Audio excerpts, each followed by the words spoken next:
Hello, everyone. I am so excited for this episode of Plug Into Devin. We've got with us Deborah Gatrell. She is a candidate for the Salt Lake County Council District 2 seat. She is also a school teacher in the Granite School District and a member of the National Guard who flies Black Hawk helicopters. So we've got a real rock star with us today. So stick around. You don't want to miss this episode. Deborah, welcome to the show. Hi, Devin. Thanks for having me. Well, we're thrilled to have you. Excited for this conversation. It's really an honor for me to have you on the show, and I appreciate you making time. What do you want to talk about today? Well, I think we want to talk about what's on everybody's mind. Let's talk about the pandemic and getting back to school. Excellent. There are a lot of people who are worried about this, and it seems to be an important national conversation that is important not only to people who have children, not only to people who are in school, but to everyone. Everyone recognizes the importance of this, including the fact that children could potentially become vectors for accelerating the pandemic across all populations. As a school teacher, that's got to have you especially worried. What are your thoughts? That's certainly a big concern. There's a lot of facets to that, but I think the most important thing everyone should be focused on right now, because we want to go back to school. Teachers want to go back to school. Kids want to go back to school. Everybody wants to go back to school. The most important thing for us to be able to go back to school safely is for all of us right now to do what we have to do to stop this pandemic from spreading uncontrollably, because that right now is the most dangerous thing for all of us. And reopening schools with uncontrolled spread hasn't been done anywhere else. And that's going to be a huge uncontrolled experiment on what it's potentially going to mean. So I'm pretty healthy. I'm relatively young. I'm not as concerned for myself as I am for a lot of my friends who are maybe a little bit older or have some health conditions and are trying to do everything right this summer, but potentially face tremendous risk going back to the classroom if this isn't controlled before we do that. Yeah, so your focus is on making sure that we stem the spread before kids walk back into the classroom. That's a challenge. That's a big challenge. What do you think the keys to making that happen are?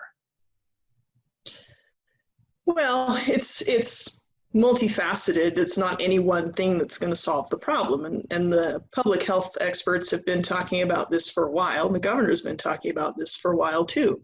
If we would all just wear the mask when we go outside and can't maintain a distance from people, that would do a lot to slow the spread, but that's not enough, right? We have to make an effort to minimize our contacts, and we have to make sure that we have the testing and the tracing capabilities in place so that we can isolate outbreaks as they happen. But right now, where it's uncontrolled, that's just not effective because not enough of us are doing our part to control this.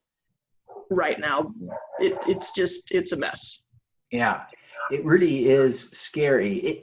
There's an interesting phenomenon that we sometimes lose sight of, but there are places in Utah where there is virtually no spread, and I think folks in those areas, I'm thinking of Emery County, Daggett County, they don't quite understand, I think, our paranoia, much like we didn't quite understand the fear that people had in New York. Now it's beginning to come into focus, I think, for us. But how do you communicate to people who seem to disregard the risk, whether it's because they're young and healthy or just removed from the pandemic geographically? How do you convince them to social distance, wear a mask, and limit their association with other people?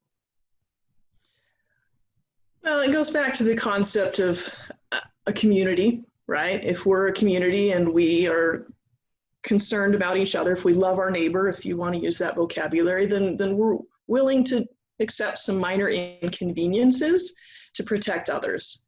And the thing about it is we've seen this happen before. It's just been so long that we've forgotten. We've lost the living memory record of this. With the 1918 pandemic, you see these outbreaks start in the major cities, and the rural areas are less concerned because they're less affected. But over time, as people move around, because we do a lot more today than we did 100 years ago, community spread means that it will spread to those other places. And you're seeing a lot of major outbreaks in rural areas across the country right now.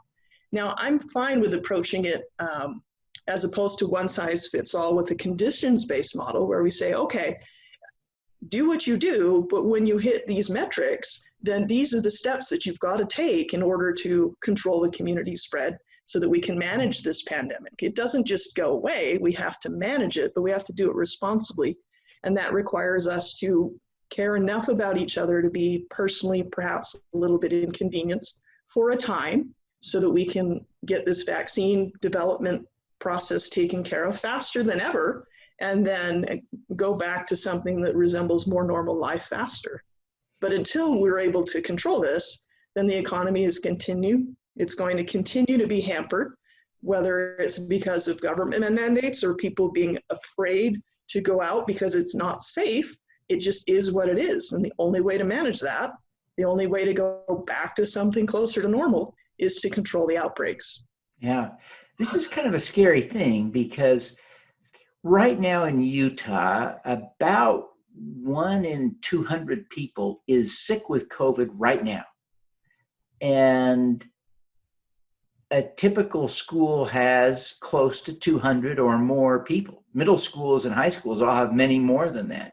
So you would expect in a high school with 1,500 students, or let's call it 1,600 to make the math easy. If you had 1,600 students, you'd expect that 8 students would be sick. And it's easy to believe 1 or 2 of them won't know that they're sick and will show up at school. And then will turn out to get sick, but they will have spread it. How do you manage the result of that? So there's an outbreak in a middle school or high school. What do you do? Well, that's where we rely heavily on the public health people to guide us. I will point out that there's some pretty significant differences between younger children and older children. And the research is sort of shaking out on that the younger children are less likely to get sick, they're less likely to spread it. But once you get with the teenagers, they're just as bad as adults, except they're less likely to exhibit symptoms or to be very sick. So they might think, I'm not that sick, I'll go to school. With all the guidance to stay home if you're sick, not everybody's going to do it. And like you said, not everybody's going to know that they're sick. It's interesting because my school district believes that the health department folks are going to just to be able to surgically say, okay, this kid and all the people who sit around them in each class are the ones that are going to be quarantined. And that may well turn out to be the case, although I haven't seen any actual definitive guidance in that direction. But my larger concern is, okay, that's fine. But as the teacher, I am moving around the classroom and interacting with all my students, which means all that students' teachers will also be quarantined. And my biggest fear is maybe not the right word, but my biggest concern in looking at how this is going to play out, we don't have enough subs. We didn't have enough subs before, and my school district has acknowledged that hundreds of subs have quit and have not been replaced. So there's a plan for the district office to send out their people to fill in the gaps. But I don't think we're going to have enough staff and substitute staff to man the schools once what you've described happens, which with this uncontrolled community spread is pretty much inevitable. And so yes. my concern is that we'll open up the schools because that's what we're being pressured to do. And yes, in-person education is absolutely best for everybody. But my concern is that we're going to get closed down again very quickly and then have to go right back to distance learning because we weren't more cautious in how we reopened. That's kind of what I foresee happening the way we're going down this road. Yeah, it really comes back to where you started the conversation. We have to stop the community spread in order to make going back to school safe. And so it's on us. We've got to take that responsibility. It is. It's Deborah, also thank you. Leadership, if I can throw this in as a closing thought, because right now there's a lot of finger pointing in terms of who gets to make the decisions about how to open and when to open and what it looks like.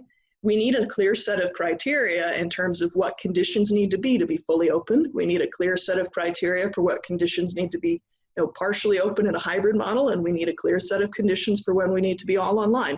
Because otherwise it's haphazard right now, where you see in the Salt Lake Valley wildly different reopening plans, even though we're in the same valley and dealing with pretty similar populations. So we need some very clear and bold leadership to lay out the actual standards of what we have to hit. The governor has said, okay, by August 1st, I want this case number. Well, we'll see, but we're not going to make it at this rate. And then what? Yeah, our case counts really have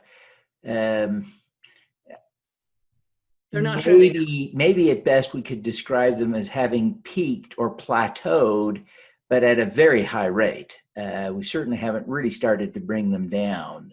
So yeah, it's scary. Well, Deborah, thank you so much for taking the time to be with us. Before you go, tell people how they can learn more about your campaign and connect with you personally. Oh, fantastic. So I have a Facebook page. It's Deborah Gatrell SLCO 2 for Salt Lake County District 2. And then I'm also on Twitter. It's Deborah Gatrell and a number 1 at the end. So love to connect with people. Fantastic. Well, Deborah, thank you so much for being with us today. We wish you every success in your efforts to get kids in Salt Lake County back to school safely. Thank you, Devin. Me All too. right. Let's be bold together. Absolutely.